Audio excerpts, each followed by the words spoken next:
Broke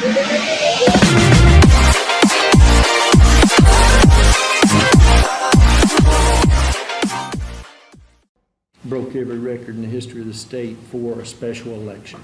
Tonight, Doug Jones officially certified by the state of Alabama to be its next U.S. Senator. This election has been conducted with the utmost integrity, that it's been safe, secure, it's been credible. In spite of a final Hail Mary from the Roy Moore campaign alleging potential voter fraud.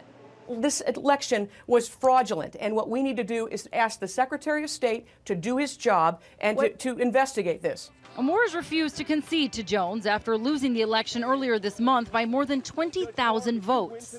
When the vote is this close, then it's not over. But most Republicans, including the president, have called for Moore to concede. As far as Roy Moore, yeah, it's certainly, I would certainly say he should.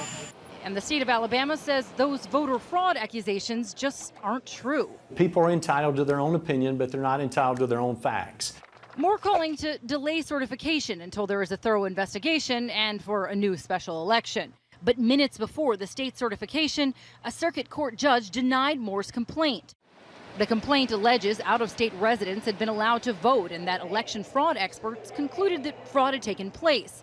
One of those experts is Richard Charnon, who has blogged about JFK conspiracy theories and the murder of DNC staffer Seth Rich. And Moore is questioning the high voter turnout in Jefferson County, where a large percentage of the population is black, calling it highly unusual.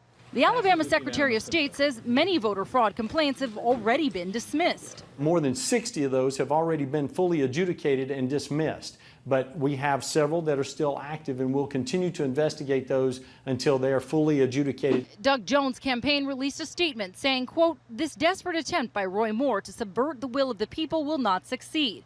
The election is over. It's time to move on." Moore's complaint also brings up allegations he had relationships with teenage girls while he was in his 30s and several others accusing him of assault. Moore denied those accusations throughout his campaign. These allegations are completely false. I did not date underage women.